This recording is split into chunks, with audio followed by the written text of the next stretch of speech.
Now guys, pag-usapan lang natin si Catherine Bernardo. I-surrender ang puso kay Daniel Padilla, hindi kay Alden Richard. Ayon kasi guys sa mga netizens at mga Katniel fans na umaasa ng pag-asa na magkabalikan nga naman kasi ang Katniel. Dahil alam naman natin guys, no, mas pabor kasi guys ang Katniel fans na muli silang masilayan na gumawa ng movie. Yan kasi guys ang gustong mangyari ng mga Katniel fans kahit na daw hindi magkabalikan, basta't maging okay lang daw ang kanilang idolo.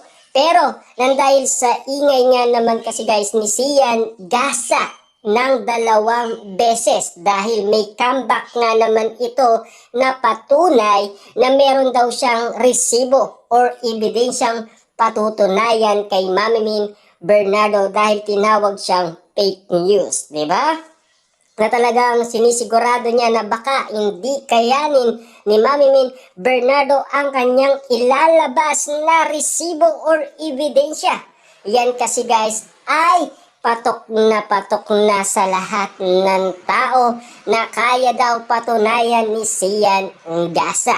Ay malaki guys ang pag-asa umano ng mga Katniel fans dahil sa mga ingay umano ni Sian Gasa sa social media na talagang sobrang saya ng mga Katniel fans, lalo pa silang nag-iingay sa social media nang dahil sa mga sinasabi umano ni Sian Gasa kay DJ at Catherine Bernardo na talagang sinurrender nga ba ni Catherine Bernardo ang kanyang puso kay Daniel Padilla at hindi kay Alden Richard. Kita nyo naman guys, ang mga resibong pinapatunayan ni Sian Gasa ay kaabang-abang na at marami na nga naman kasi guys nag-iintay sa ilalabas niyang ebidensya o resibo.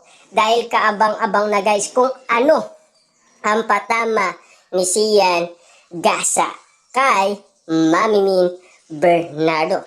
Dahil tinawag nga naman siyang fake news, diba? At mahirap nga ba guys maniwala sa mga fake news. Pero inala kasi guys ni Sian Gasa na hindi nagsasabi ng katotohanan si Mami Min Bernardo or tinatago lang ang lihim ng Katniel. Yun kasi guys ang paniniwala umano ni Sian Gasa. Or ayaw lang mabatikos umano ni Mami Min Bernardo ang kanyang anak na si Catherine Bernardo. Pero take note guys, no, kahit na si Daniel Padilla ay binabatikos ng mga netizens dahil sa nangyari na akala umano guys ng mga netizens inagaw muli ni Daniel Padilla si Catherine Bernardo kay Alden Richard, kaya marami umano guys nagagalit sa kanya. Pero take note guys, no, marami din umanong nagagalit kay Alden Richard at marami din nagagalit kay Catherine Bernardo nang dahil sa ingay umano ng mga pambansang marites tulad na lang ni Sian Gasa, Ogie Diaz at Christy Permit. Sino kaya guys ang maglalabas ng resibong magpapatunay na talagang sumuko na si Alden Richard at nagkabalikan ang Katniel? Ano nga ba talaga guys ang tunay na magpapatunay ng resibo? At sino sa kanilang tatlo ang magsasalita ng totoo? Dahil kulang na kulang pa ang kanilang binubugang impormasyon. Mahirap nga naman kasi guys magtiwala hanggat wala tayong nakikitang resibong pwedeng magpatunay kung may katotohanan. Dahil nagsalita umano si Alden Richard ng 2 beses kay Boy Abunda at doon sa isang Gina. Kaya nga naman guys mahirap magtiwala at lalong-lalo guys meron pang inihintay ang mga Dilulo fans na mga Katniel fans sa darating na March 21, 2025 ang pagrampa umano ng Katniel. Kung sabay nga naman sila or solo lang rarampa sina Catherine Bernardo at Alden Richard. Totoo nga ba guys, ang bali-balitang isinuko ni Catherine Bernardo ang kanyang puso kay Daniel Padilla at hindi kay Alden Richard. Awang-awa nga naman kasi guys ang mga Delulu fans kay Alden Richard dahil sa mga nangyayari. Naani mo guys na parang nagselos ito or na-turn off nga naman kasi sa ginawa ni Catherine Bernardo kay Alden Richard. Iniwan nga naman kasi guys ni Catherine Bernardo si Alden Richard at ipinagpalit kay Daniel Padilla.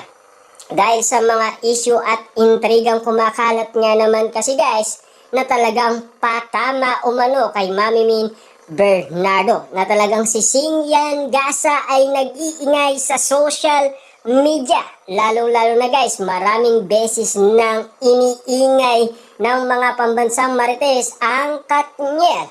Unang-una sa Christmas special at ikalawa si Nanay Christopher Min na ang kanyang balita paikot-ikot daw si Daniel Padilla sa nasabing subdivision kung saan nakatira si Catherine Bernardo. Ikatlo, sinasabi umano ni Christy Permin na nagkaayos na ang Katniel. Siyempre, after yan guys, nagsalita si Sian Gasa na talaga ang kanyang sinasabi 99.9% nagkabalikan at nagkaayos ang Katniel. At palihim daw na nagkikita ang Katniel dahil meron siyang katibayan na resibo at ebidensya. Pero kinontra siya guys ni Mami Min Bernardo na tinawag siyang fake news.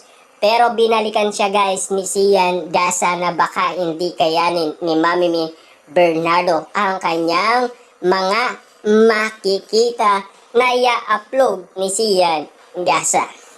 Siyempre guys, nandahil sa isyong yan, tinatanong ng karamihan si Ogie Diaz kung may katotohanan ang ingay ni Sian Gasa. Na alam naman natin guys, ang unang nag-scoop na iwalay na ang Katniel, walang iba kundi si Ogie Diaz. At siya lamang daw ang magpapatunay kung totoo ang ingay ni Sian Gasa. Pero ayon sa kanya guys, 'di ba? Ang sinasabi nung una ni Ogie Diaz, type pa rin ni Catherine Bernardo si Daniel Padilla.